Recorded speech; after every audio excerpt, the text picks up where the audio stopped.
Forward విషయం. వీరికి 1967 నుంచి ఇక్కడ భూమి ఉన్నది.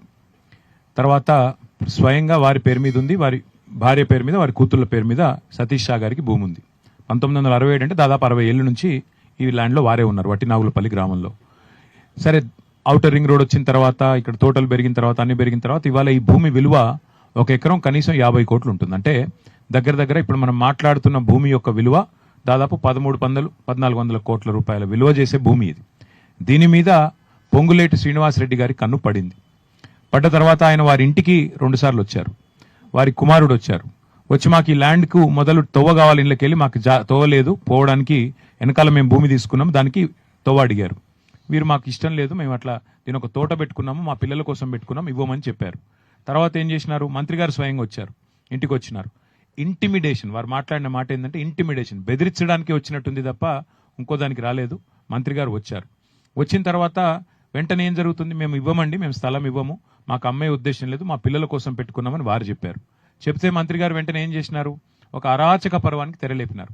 ఆయన డిపార్ట్మెంట్లోని ఏడీ సర్వే అనేవాడిని అడ్డం పెట్టుకుని శ్రీనివాసులు అనే వ్యక్తిని అన్అఫీషియల్గా బెదిరించారు. ముందు ఏమని, మీ ల్యాండు ఇక ఉన్నది లేనట్టు లేనిది ఉన్నట్టు, ఇందాక వారు చూపెట్టిన ఫోటో అదే. ఔటర్ రింగ్ రోడ్లోనే మీ ల్యాండు కొంత పోయింది, తర్వాత కొంత లేనిది పక్క సర్వే నెంబర్కి నూకి అటు చేసి ఇటు చేసి మొత్తానికి ఇచ్చేతందుకు, బెదిరించేతందుకు, వాళ్ళు ల్యాండ్ ఇచ్చి తీరాల్సిందే అని చెప్పి పరోక్షంగా బెదిరింపులు అధికార యంత్రాంగం ద్వారా చేసే ప్రయత్నం చేశారు. ఆ శ్రీనివాసులు అనే వ్యక్తి తర్వాత డిస్ప్రపోర్షనేట్ అసెట్స్ కేసులో దొరికాడు. 100 కోట్ల రూపాయలతో సహా దొరికిన వ్యక్తి ఆయన.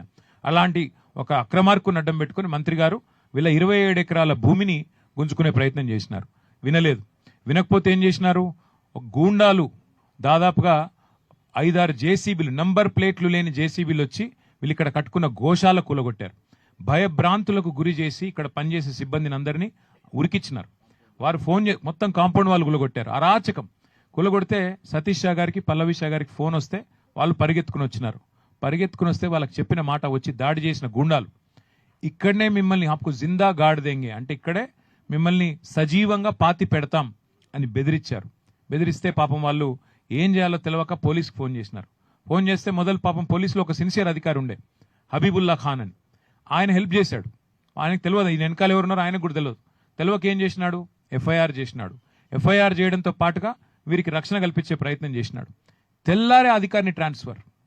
తెల్లారే అంటే మాకు అడ్డం వస్తావా, మేము భూములు కొల్లగొడుతుంటే 1000 కోట్ల భూముల మీద మాకు కన్నుబడితే అధికారంలో ఉన్న నేను నాకు అడ్డం వస్తావా అని చెప్పి రెవెన్యూ మంత్రి గారు తెల్లారే ఆ నిజాయితీ పరుడైన అధికారి, ఆయన మామూలు అధికారి కాదు, ప్రెసిడెంట్ మెడల్ ఇంకా ఇతర గౌరవ మెడల్స్ కూడా పొందిన అధికారి ఆయన నిజాయితీకి, అట్లాంటి అధికారిని హబీబుల్లా ఖాన్ని తెల్లారి వరకు ఎత్తవతలు పడేసినారు. అప్పటి నుంచి ఇప్పటి వరకు బెదిరింపుల పర్వం కొనసాగుతూనే ఉంది.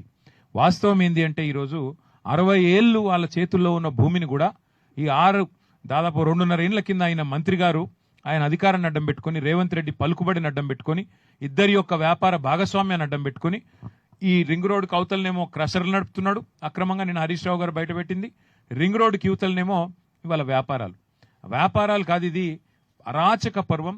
భూములు గుంజుకునే భూ దోపిడీ, వాళ్ళ భూదాహం కోసం ఇవాళ ఇట్లాంటి నిజాయితీ పరులైన అమాయకులైన వారిని వేధిస్తూ ఉన్నారు. ఇవాళ మేము చూపెడుతున్నది మీకు మచ్చుకు ఒకటి, ఇక డీటెయిల్స్ చాలా ఉన్నాయి. హైకోర్టు ఆర్డర్లను ఎట్లా తుంగలో దొక్కినారు, 60 ఏళ్ల నుంచి అధికారం వాళ్ళు ఎంజాయ్ చేస్తున్న భూమిని ఏడీ సర్వేని అడ్డం పెట్టుకుని ఎట్లా భూమి బౌండరీస్ మార్చే ప్రయత్నం చేశారు, ఎట్లా మొత్తం కాంపౌండ్ వాళ్ళు కూలగొట్టారు, ఎట్లా మిమ్మల్ని జిందా ఇక్కడే అంటే మిమ్మల్ని సజీవంగా ఇక్కడ పాతి పెడతామని చెప్పి ఎట్లా చెప్పారు.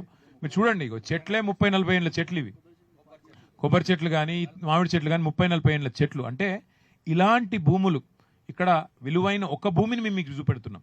ఇట్లా ఇంకా చాలా ఉన్నాయి. ఒక్కొక్క బాధితులందరూ ఇవాళ మా దగ్గరకు వస్తూ ఉన్నారు, మా ఎమ్మెల్యేల దగ్గరికి. నిన్న జరిగిన ఎపిసోడ్ తర్వాత మా దగ్గరకు వస్తూ ఉన్నారు. మహేశ్వరం కాన్స్టిట్యున్సీలో, మా సబితక్క కాన్స్టిట్యున్సీలో, రంగారెడ్డి జిల్లాలో 1000 ఎకరాలు ఇదే పద్ధతుల్లో కొల్లగొడుతున్నారు.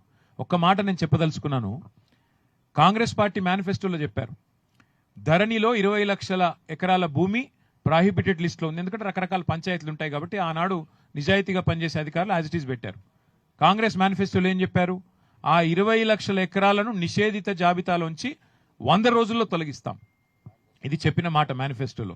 ఇవాళ జరుగుతున్నది ఏంది, 2.5 ఏళ్ల తర్వాత ఇట్లాంటి అమాయకులందరినీ అధికారాన్ని అడ్డం పెట్టుకుని, అధికారులను అడ్డం పెట్టుకుని అరాచక పర్వానికి తెరలేపి 1 కోటి ఎకరాల భూమిని ఇవాళ నిషేధిత జాబితాలో పెట్టారు.